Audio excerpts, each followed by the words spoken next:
सुप्रभातम।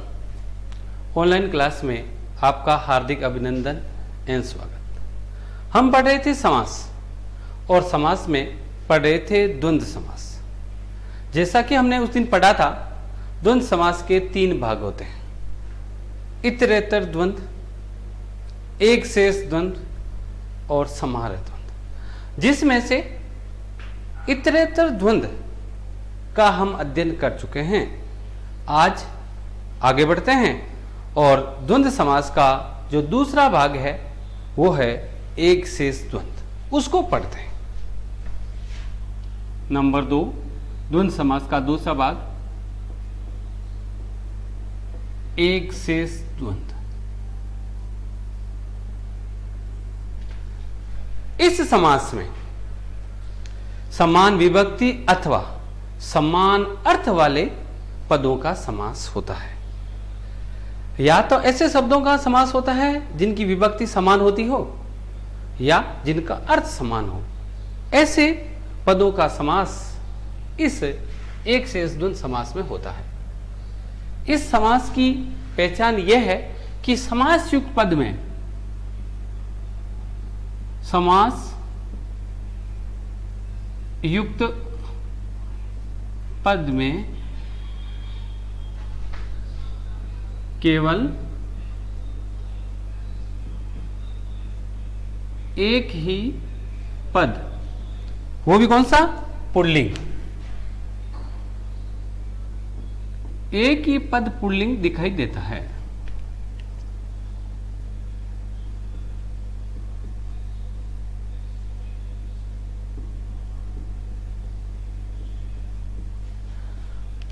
जैसे पितरों, ये उदाहरण है। अब इसमें देखो, समास युक्त पद में, ये समास युक्त पद है। समास युक्त पद में केवल एक ही पद दिखता है। अब इसमें आपको केवल एक पद दिखता है, वो भी पुल्लिंग।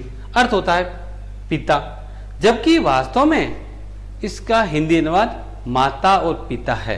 अर्थात इसमें 2 पद हैं, परंतु हमें समास युक्त पद में एक ही पद दिखता है और वो पुल्लिंग दिखता है। इसलिए इसका नाम पड़ा है एक शेष द्वंद्व समास।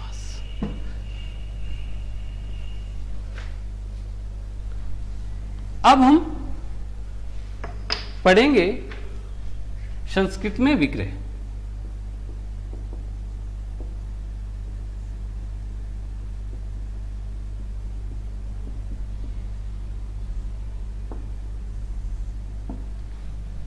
संस्कृत में विग्रह करते समय दोनों पदों, 2 पद होंगे, निश्चित है दिखेगा एक, परंतु वास्तव में कितने पद होंगे? 2। तो दोनों पदों को अलग अलग लिखना और दोनों पदों में कौन सी विभक्ति लगानी है? दोनों पदों में प्रथमा विभक्ति, निश्चित है प्रथमा विभक्ति ही लगेगी केवल। प्रथमा विभक्ति एक वचन।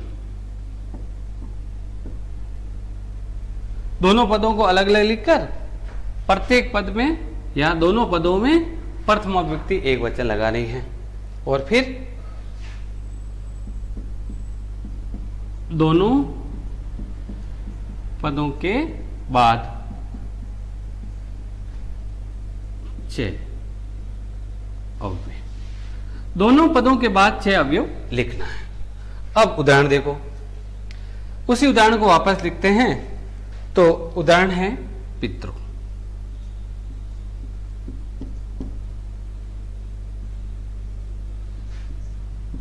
तो ये समास युक्त पद है और इस समास युक्त पद में एक ही पद दिखता है, वो है पिता। तो संस्कृत में विग्रह करते समय दोनों पदों को अलग अलग लिखेंगे। तो एक पद कौन सा है? माता, और दूसरा पद कौन सा है? पिता। मैंने पहले कौन सा लिखा? माता लिखा। माता पहले क्यों लिखते हैं? वैसे इसका अगर हम विग्रह पिता और माता लिखे तो भी सही होगा, परंतु बिल्कुल शुद्ध है पहले माता लिखना। क्यों? क्योंकि जो सामान्यनीय होता है उनको हमेशा पहले लिखना। तो माता और पिता में माता सामान्यनीय है, इसलिए माता को पहले लिखना। पर दोनों पदों को लिख दिया और दोनों पदों में लगानी है प्रथमा विभक्ति एक वचन।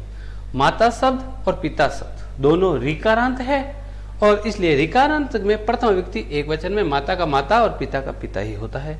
फिर प्रत्येक पद के बाद लगाना है च। तो इस प्रकार इसका उत्तर हो गया माता च पिता च। अगला उदाहरण देखो,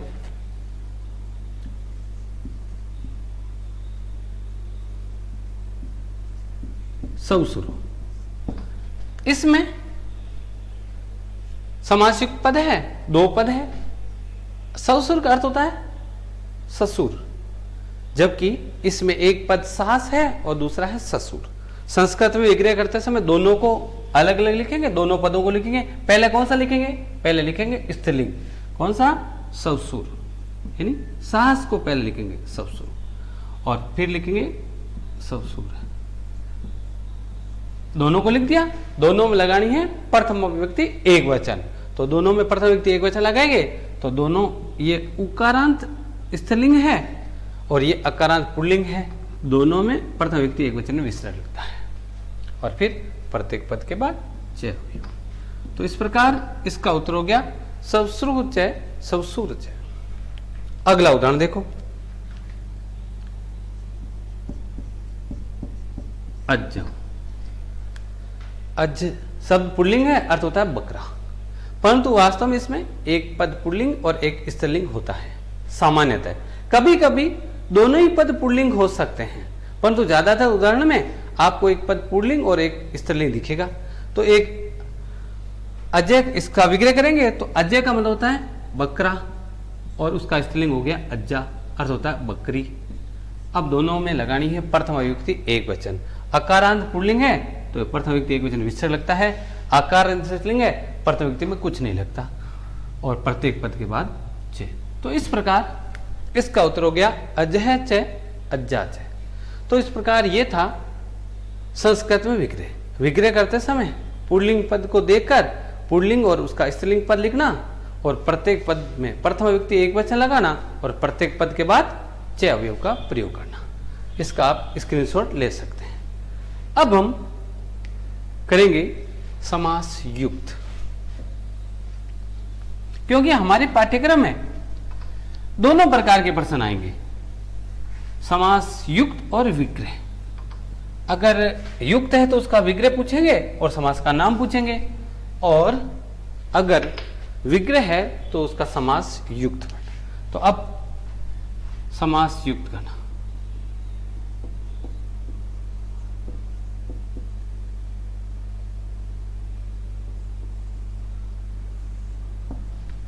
समास युक्त करते समय केवल पुल्लिंग पद को लिखना।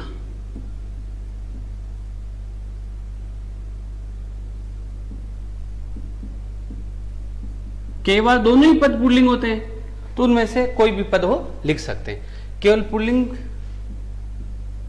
पद को लिखकर उसमें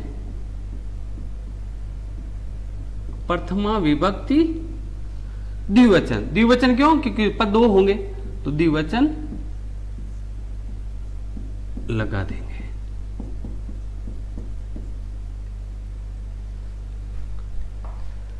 ठीक है, अब उदाहरण देखो,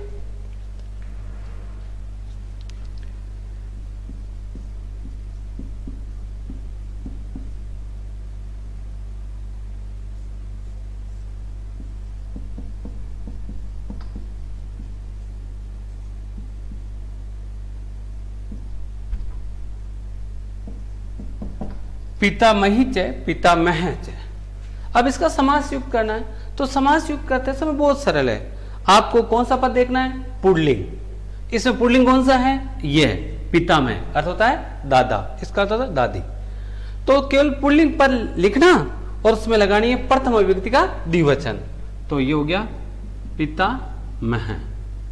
अब इसमें लगाओ प्रथम विभक्ति का द्विवचन, अकारांत है, पुल्लिंग है, प्रथम व्यक्ति द्विवचन।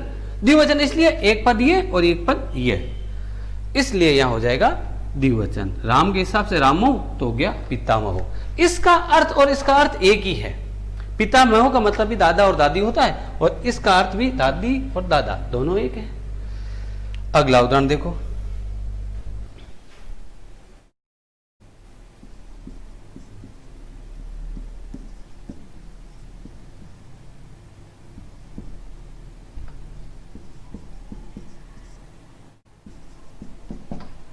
हंस च हंसी च। समास युक्त करना है तो समास युक्त करते समय कौन सा पद देखना है? पुल्लिंग। पुल्लिंग कौन सा है? अब पहला पद पुल्लिंग हो चाहे दूसरा पद, उससे कोई फर्क नहीं पड़ता, हमें देखना है कि पुल्लिंग। पुल्लिंग कौन सा है? ये पद पुल्लिंग है। इसको लिखेंगे, लिख दिया, और फिर इसमें कौन सी विभक्ति लगानी है? प्रथमा विभक्ति का द्विवचन, अकारांत पुल्लिंग हंसो। अब अगला उदाहरण देखो।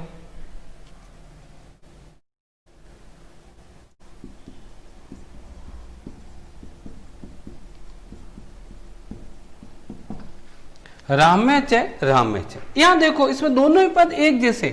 पहले इस समास की जब हमने परिभाषा पढ़ी थी तो इस समास में दो समान अर्थ वाले पदों का भी समास होता है। तो ये दोनों का अर्थ क्या है? एक ही है, दोनों का अर्थ एक है, राम।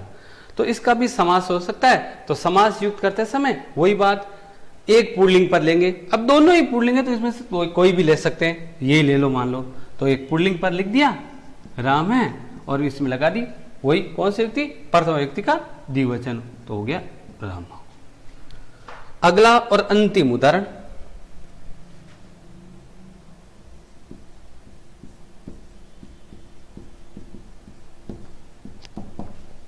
साच सहज। वह और वह, इसका समास युक्त करेंगे तो समास युक्त करते समय वही कि कौन सा पद लेना है? पुल्लिंग। इसमें पुल्लिंग कौन सा है? इस बार पुल्लिंग ये है। पुल्लिंग पद लेना है और उसकी लगानी है प्रथमा विभक्ति का द्विवचन। ये तत्शब्द की पुल्लिंग की प्रथमा विभक्ति का एक वचन है। तो अब इसका कौन सा वचन लेना है? द्विवचन। तो तत्शब्द पुल्लिंग की प्रथम विभक्ति का द्विवचन क्या होता है? वो होता है तौ। तो इसका उत्तर हो गया तौ। इसका अर्थ और इन दोनों का अर्थ एक ही है। प्रथमा विभक्ति का द्विवचन, ये प्रथमा विभक्ति का द्विवचन, ये पुल्लिंग है इसलिए पुल्लिंग लिया। इसकी विभक्ति का द्विवचन हमें नहीं लेना है, हमें पुल्लिंग का लेना है। तो इस प्रकार समास युक्त करते समय दोनों में से जो पुल्लिंग पद है उसका ही चयन करना है और उसका चयन करके उसमें लगानी है प्रथमा विभक्ति का द्विवचन। तो ये तो था द्वंद्व समास का दूसरा भाग, एक शेष द्वंद्व। आज की कक्षा में बस इतना ही। धन्यवाद। आगे की कक्षा में हम पढ़ेंगे इस समास के जो तीसरा भेद है समाहार द्वंद्व, उसका अध्ययन करेंगे। धन्यवाद।